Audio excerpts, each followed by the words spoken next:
We find hope in the midst of despair. And that's our legacy. And that's what we pass down. We pass down hope in the midst of despair because, oh, we have such a right to be here. The Creator ordained this for us to be here. So anyway, that's just my little comment. Well, thank you. Ms. Beach, I want to come back to you for a minute because can you tell us a little bit about the African American Community Advisory Panel and how do you see the work that you're doing there?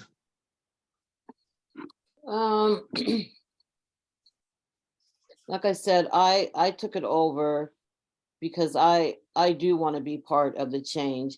And I want my Black community to have a platform where their voices are heard, because our voices are never heard. And, you know, the numbers go up and down, and because a lot, and I don't blame them, a lot of the community, they don't even want to be in the same room with an officer. But I've seen it started turning around a couple years ago, and giving them a voice and being involved in telling our department what they want and what they don't want. You know, I'll hold that story, but you know, it's difficult sometimes. I quit 6 months ago, and or I threatened to a lot, and the chief asked me to come back, and I left this part out. One reason why I decided to take the position as chair is because one of our captains at the time, he's no longer there, came to me and said, you know, you'll call BS on your community, but you'll call it on the police department and you're not afraid. And we think you're fair. And so I think things have gotten somewhat better. It's what I was gonna say is, you know, we went through that horrific time when George Floyd was murdered. And I felt like me being chair, my voice got to be heard a lot. And, you know, at that moment when he was murdered, it woke the world up. Not only our country, it woke the world up.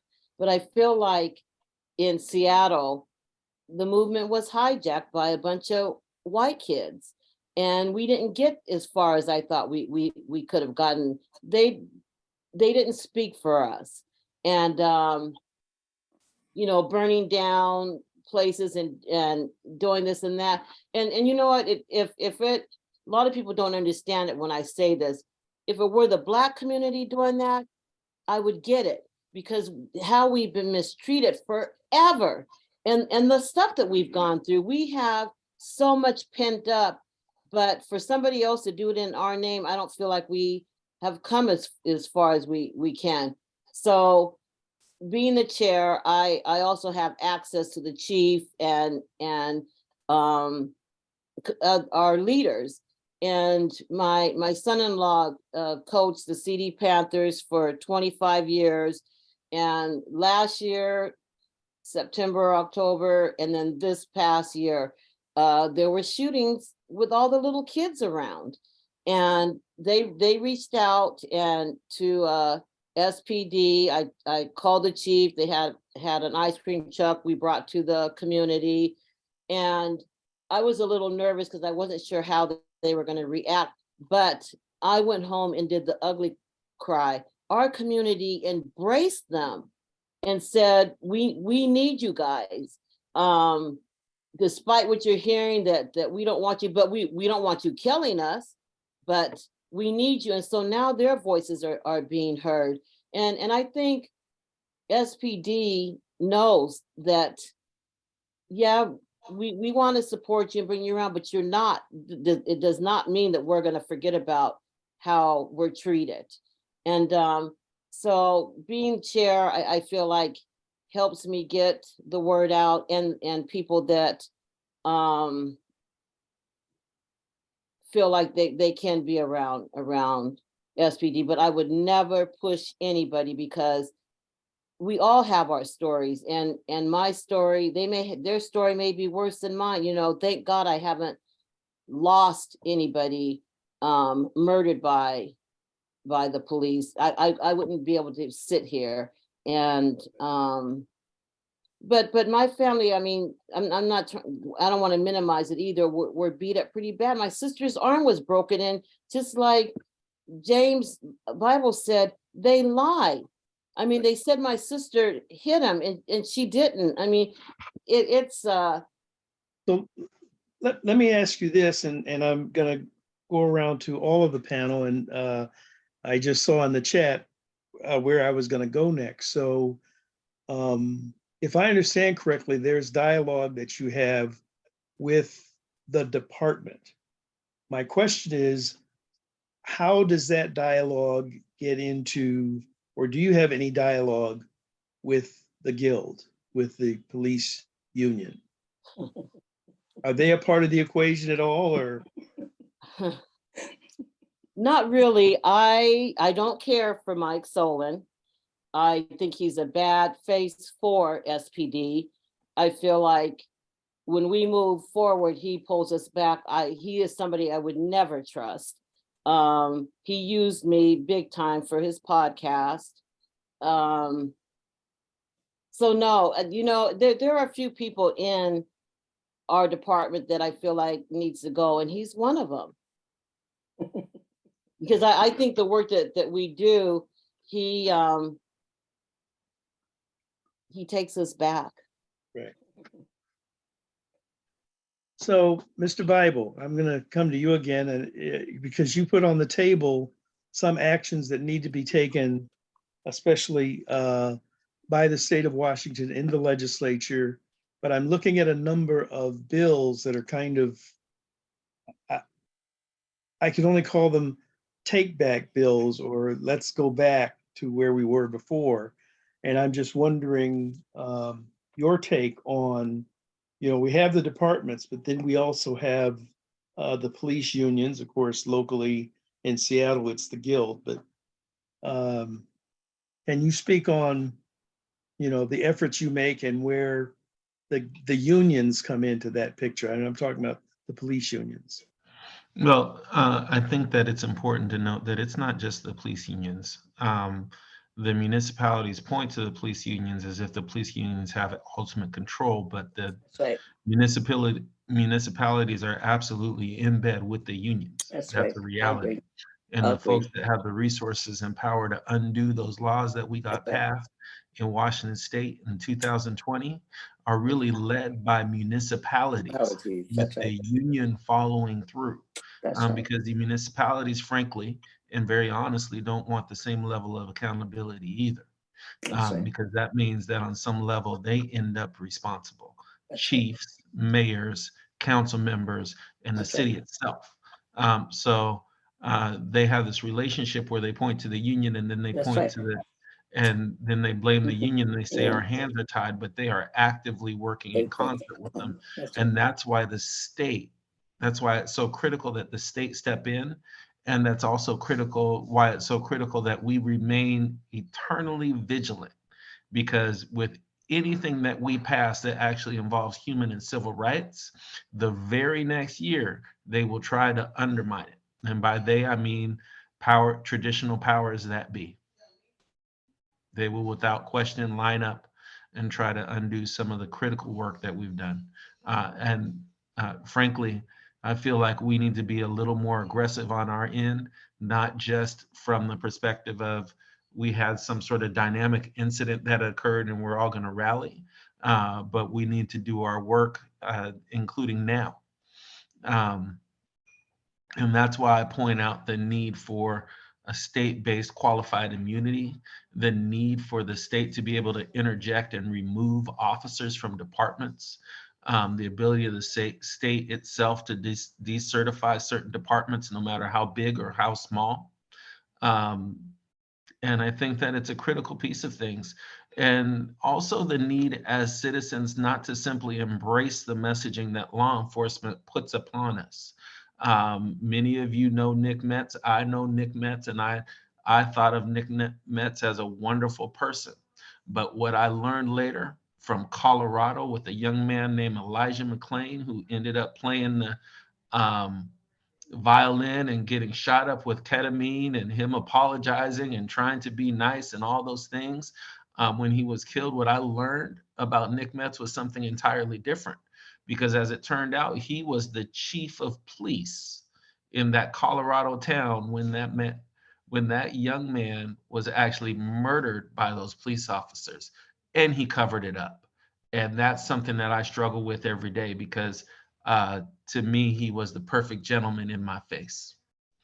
So um, there's a lot of work to do, but we can't simply rely on our friendships and whether or not they smile at us and whether or not they treat us uh, well when we're in back rooms as leaders. The reality is we can't afford to do that. Our communities can't afford for those of us that find our way in those rooms to do that. Because the thing that I've noticed in just about every town I've been in is the access of people of color and people that have traditionally been disenfranchised is really limited in terms of being able to talk to the people um, and be heard. Uh, and we might be in a better place if the Seattle Police Department actually had the guts to talk to the Crips. And that sounds sometimes crazy to some people.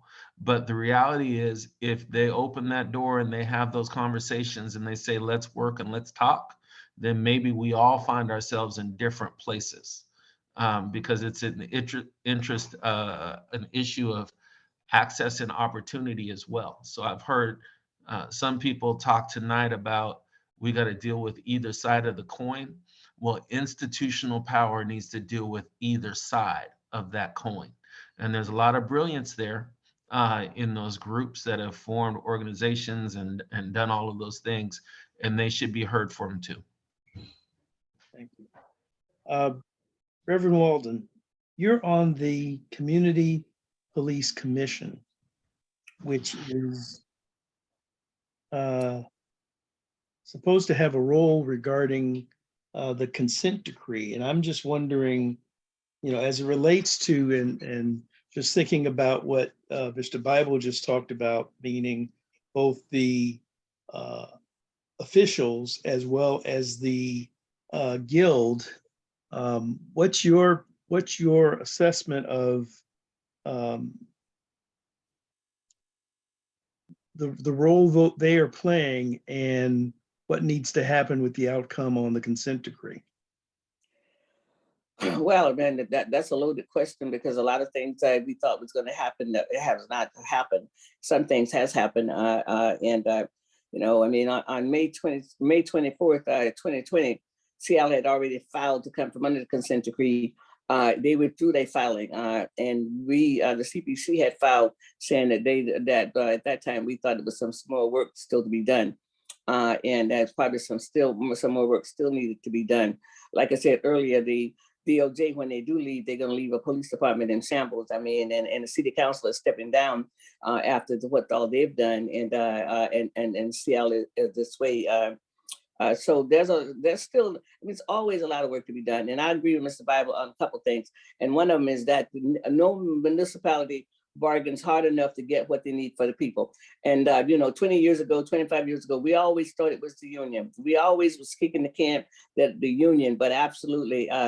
It is not all of the union, because then the city gets to kick the can down the road and say it was the guild, and the guild gets to say it was the city. So nobody has given, and constitutional policing should never be a part of any kind of bargaining.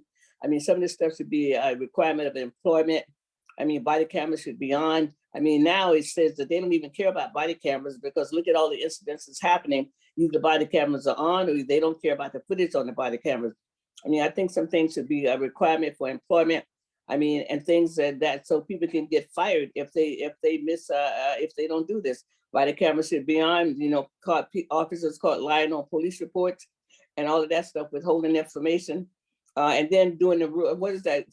Hey, James, what is that word they use for a lie? you know, when they tell a little lie and then somebody go and get hurt and they write it up as a ruse or something like that. Say that A word for me. ruse, yes. What does it mean, James? If your child come home and It tell a ruse means something they did. I would describe it as a very purposeful, tactical lie. That would Okay. be a ruse. Okay. There's That a means tactic to it.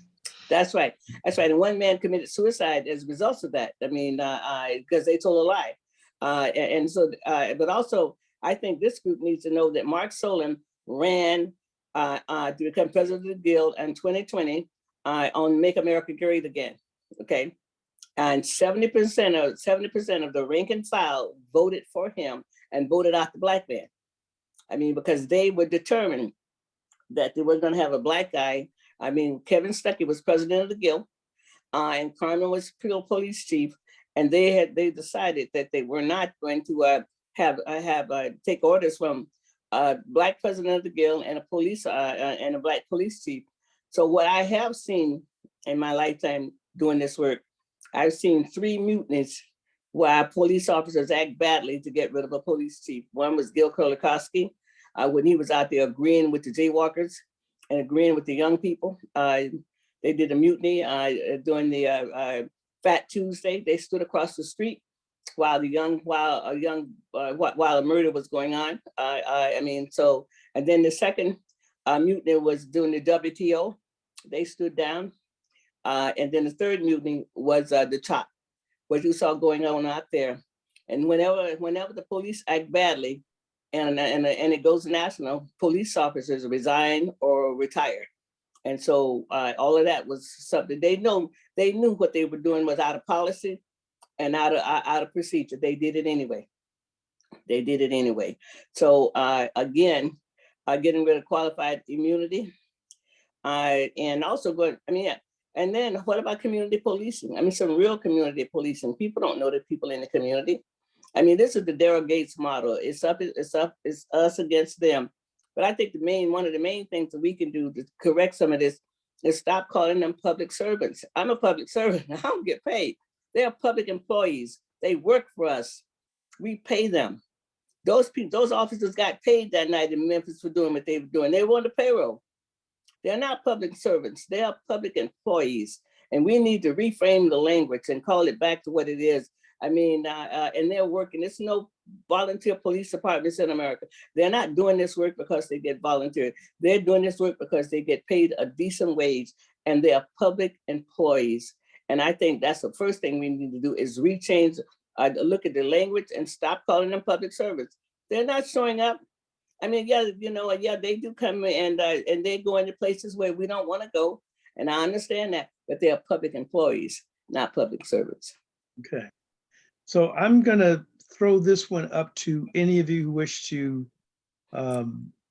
respond, but we have someone who asked the question, what you think of the new Office of Internal Investigations in Washington. Do you think that this office will do enough in investigating police violence?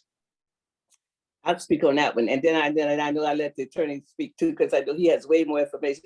I met them, I'm hopeful because why I'm hopeful? I asked them, if new information came up, would they be able to open a case? And I'm interested in Charlene Lau's case. And I think new information came out at the inquest. They still found for the police in that. But the disposition of the body, I mean, a coroner's report that clearly said that she was shot in the back. And if that's correct information, I believe we can get that case reopened. I mean, that's one of the cases that I never give up on, because I think we owe it to Charlene Laus. She was 95 pounds and they couldn't figure out how not to kill her. 95 pounds. And they couldn't figure out how not to kill her. That case is, and I won't rest on that case.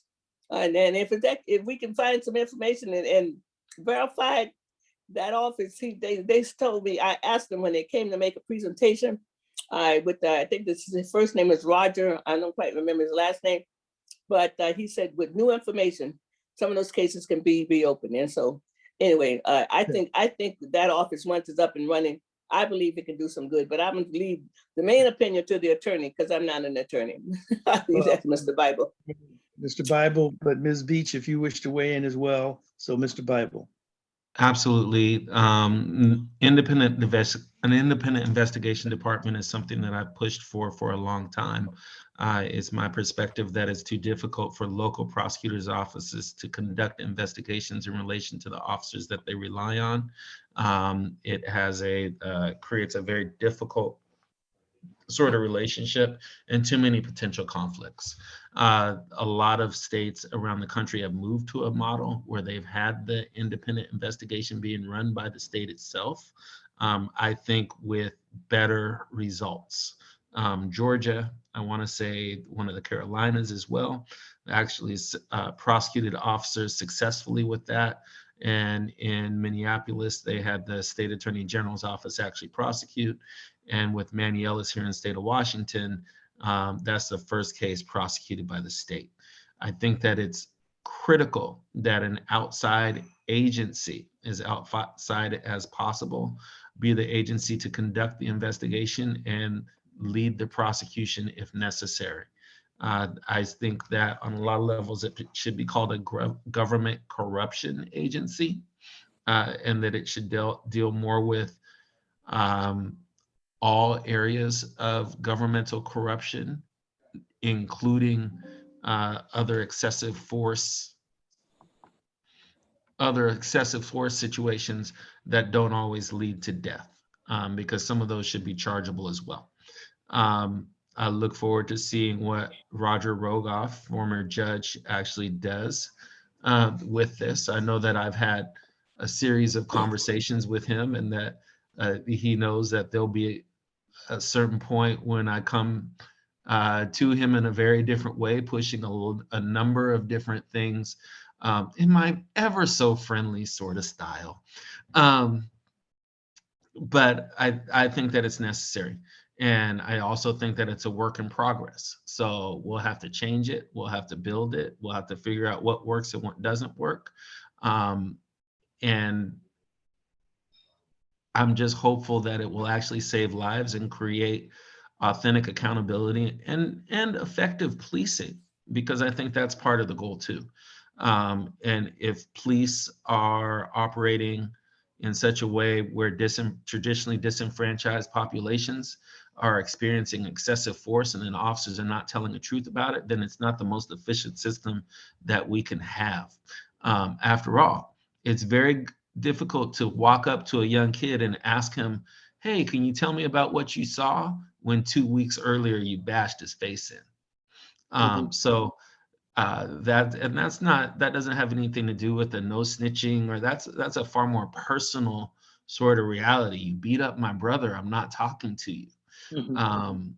And so those are the things that I think an independent agency can help us with. And I'm really hopeful, but it's something we're going to have to continue to fight for as the powers that be try to undermine its power.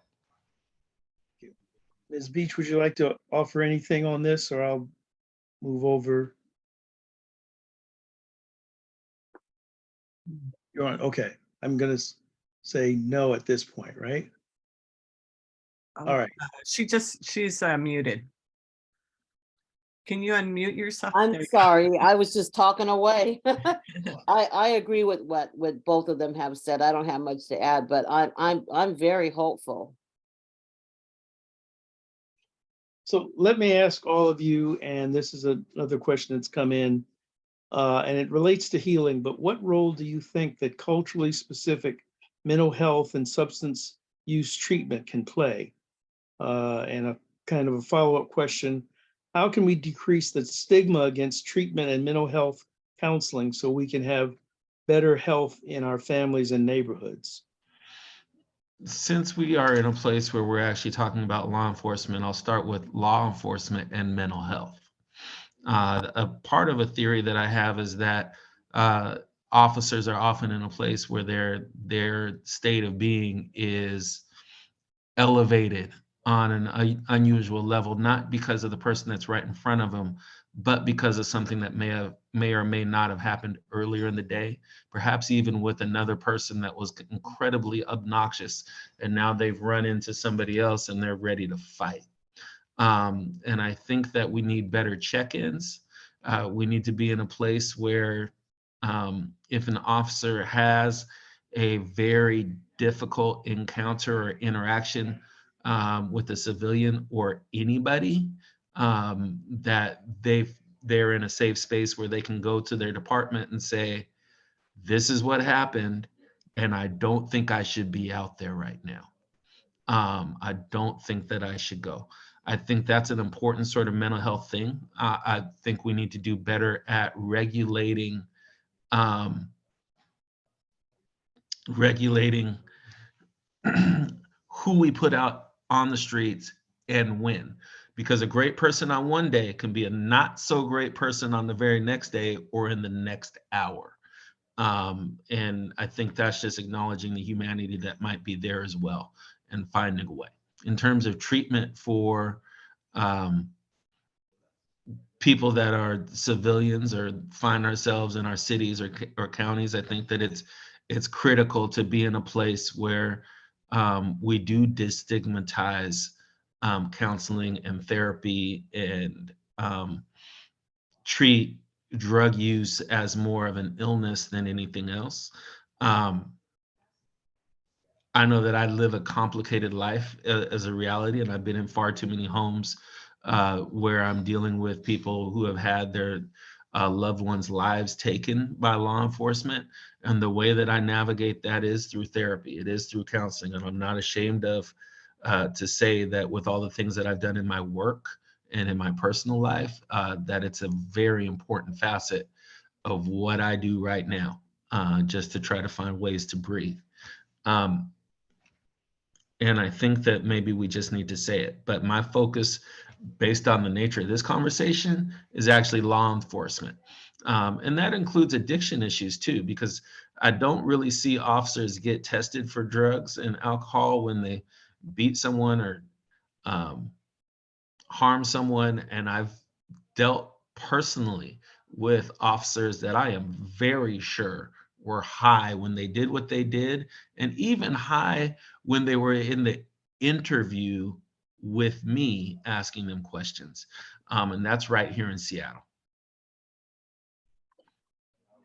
I want to say James described exactly part of the training in Before the Badge.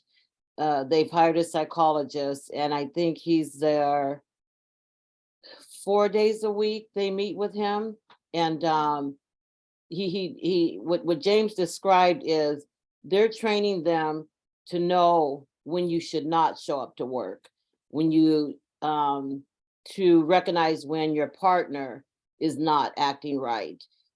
And that gives me a lot of hope.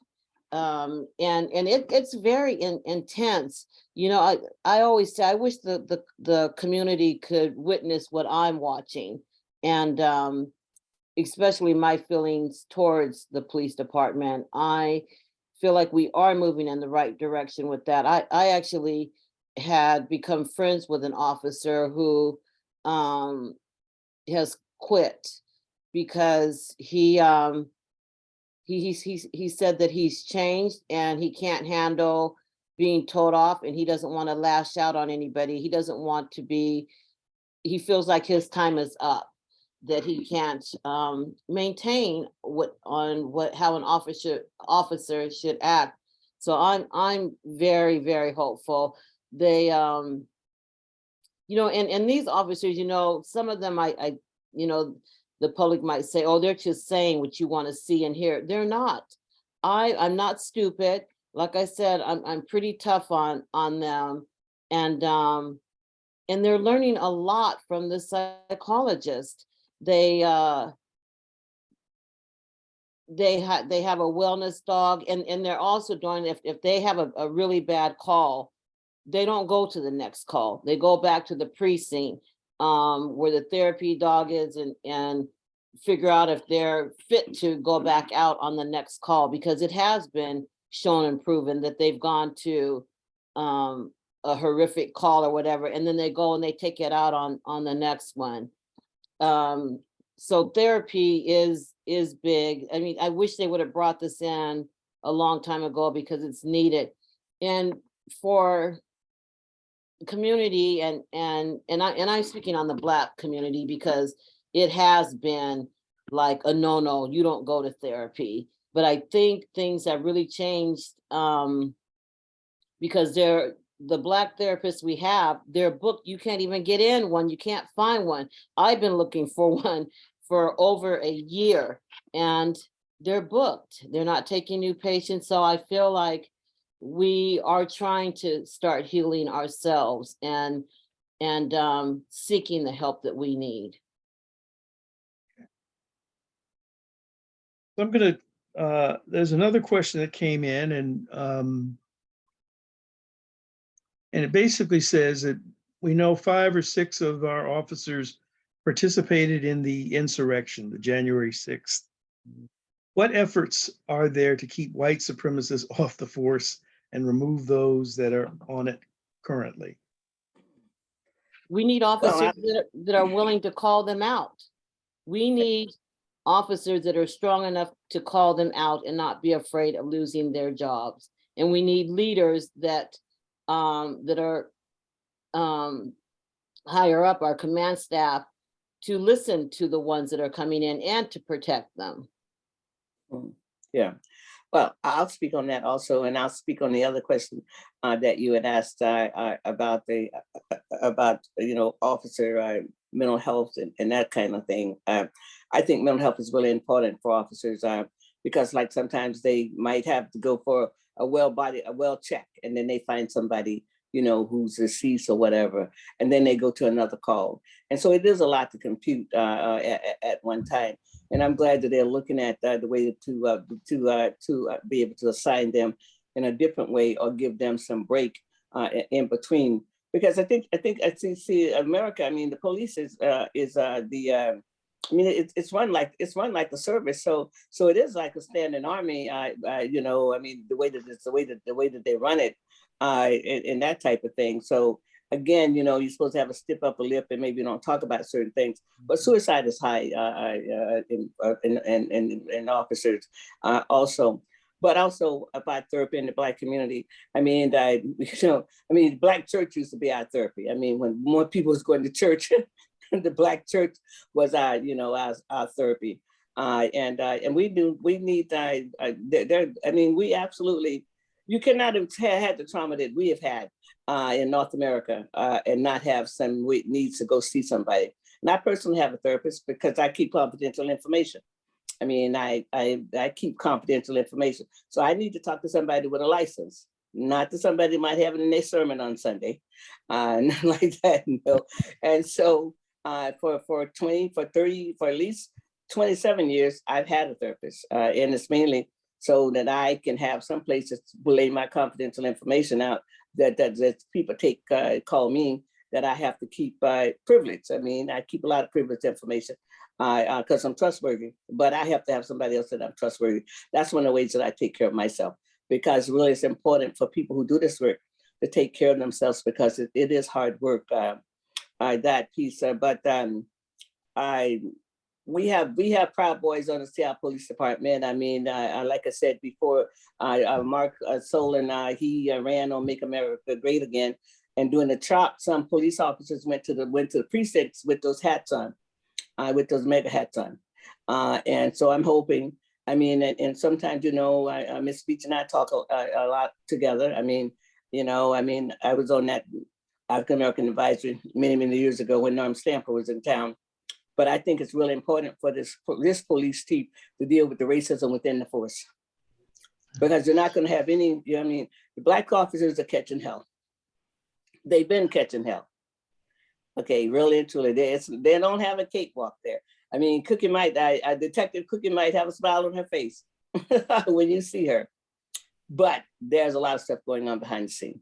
And I hope that this police chief will be able to talk about that, be able to let these officers air their grievances, and be able to, because it's like, it's all this chain of command stuff and that kind of stuff. So I'll just say right here, Black officers are catching hell, and they've been catching hell for a long time.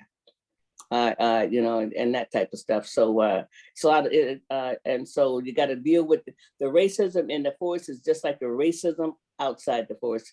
What Black people go in through there is the same thing that we experience in the greater society. It's the same. And the levels is there. If 70% of the rank and file voted to Mark Solon and his mega hat to make America great again campaign when he ran to be president of the guild, that shows you what we have on the Seattle Police Department. The Nazi problem is real. Thank you, James. I mean, Mr. Bible. Is what I would say. Yes. Yes, thank you, Mr. The Bible. Nazi problem is absolutely real within our It's real. departments across the state. That's right. The sociopath problem is real as well. That's right. The reality is that sociopaths often try to find their way into positions of power where they can move unchecked and they can be backed by others. That is part of the work that is critical for upper levels within departments to do and to manage in relation to officers. What many don't know is that I was actually a correctional supervisor of a juvenile correctional facility for about 6 years prior to becoming a lawyer, prior to heading off to law school. In that role, I did attend the Washington State Criminal Justice Training Academy and have a juvenile correctional officer's certificate. And when we would get briefed in relation to issues that were coming, we would occasionally get reports from the FBI, especially where I was, which is in Whatcom County, about militias, about Nazi groups, and other people that might be making plans or have plans to harm. And one of the things that we were briefed on from the FBI was the Nazi attempt to infiltrate law enforcement, actual meetings with the FBI. I'm going to say it again about the attempt, and this was in the 90s, of Nazi groups to enter into law enforcement because it was a means of being able to control populations and to climb into the different ranks within law enforcement. One of the things that Washington State did, and there was an article probably about 15 years ago about it, is they had some folks working in the prison that actually had swastikas on their arms. And rather than challenging or addressing the issues, they told them just cover your arm at work. And think about the population that they're observing, watching, and in absolute control over. And remember what I said about sociopaths and what they seek. So part of the deal is that law enforcement knows that folks are present that are Nazi-like in their departments, that are Proud Boy-like, which is just another version of Nazi. But they haven't really taken any measures to actually control these folks or be in a place where you can actually remove or fire them or track their actual racism.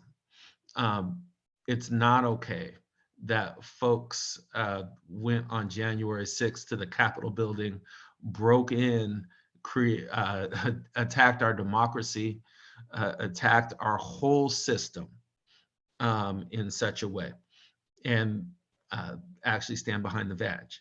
So, I think that that's one of the struggles that we have with our systems, is that there are other officers that are not Proud Boys that never take a stance against the folks that are in the agencies doing some really remarkable stuff. And I am sure that there are more than 6 in Seattle. Well, we've come to a place where we're going to have to stop at this point. I want to thank all of you for the service you provide to the community and the people. Victoria, you have a hard road to go. I understood what you said when, you said you were called all kind of names because you're trying to build bridges. Harriet, you've been at this work for quite a long time, and James, keep up the great fight you're making. And I would be remiss if I did not share with everyone that You were recommended to me by Lim Howe, who's been there for a long time and, sort of passing the torch to you. But keep up the good work, brother. Well, you definitely said the right name to get me here. When I became a lawyer, Lim Howell actually took me out and bought me a suit. And so it was a really cool thing to do. And even though I was doing other kind of work at the time, I felt like he had a plan for me. Yeah. So So thank you all very much. You're welcome. The work continues. I mean, and I think, James, while we talked about the George Floyd Act, I think you're onto something that we need to really focus on more, which is what we can do here in the state of Washington with this legislature, this attorney general, and this governor to move things forward. So thank you all very much for the work that you do, have done, and will do. Appreciate you. Thank you. Yeah. Thank you, Take Emily. care. Thanks for the invite. Thank you. Thank Good you. night. Yeah, good Madam night. Chair, I turn it back over to you. Thank you. And I'd just like to add my thanks to our three fantastic panelists, Reverend Harriet Walden, Victoria Beach, and James Bible. Thank you very much for Thank joining you. us. We Thank have you. been taping this discussion, and with your permission, we'll make it available to the community. If you have any comments about that, please feel free to contact us offline. We'll wait to make sure that it's okay with all of you before we do that. It's okay with me. So, yeah. It's and okay. it's fine with me as well. So yeah, so it's okay. Thank you. This would be really a valuable Yeah. thing. Thank you very much. Thank you. I'll say good night. Yeah, thank you. Bye-bye. Thank you. Yeah. And with that, we have our last little segment, which is good of the order. Anybody who would like to raise their hand if they have comments or information about things that they'd like to make the membership aware of, please feel free to do so now. Let's see. I know there's at least one person I'm expecting to hear from, which is Robbie Stern. Are you here, Robbie? I am here. Hi, do you have a link to your, if you don't have it, I'll give it. I'll put it in the Yeah, chat. would you put it in, would you, Flyer. would you share the document I sent you? Yeah. That would be very helpful. Well, while you're doing that, I want to thank Alec for the program. Alec, it was really very good and feel like I learned a lot. Thank you very much. So what Mary is going to share with you is a program that's coming up on March 20th, and you're going to hear more about the issue, hopefully at the next meeting of the 37th District. I don't know if any of you remember that I came before you as a member of the 37th LD to ask you to support a resolution against the privatization of traditional Medicare. And we've learned a lot since we put that resolution forward. And we're going to have a webinar that's coming up here on March 20th. And I just want to bring that to your attention. The name of the webinar is Don't Let Naked Profiteering Destroy Our Medicare. And frankly, what we've learned as a result of some of the research that's being done is we're in great jeopardy of losing one of the great accomplishments in 1965 of the Democratic Party and the creation of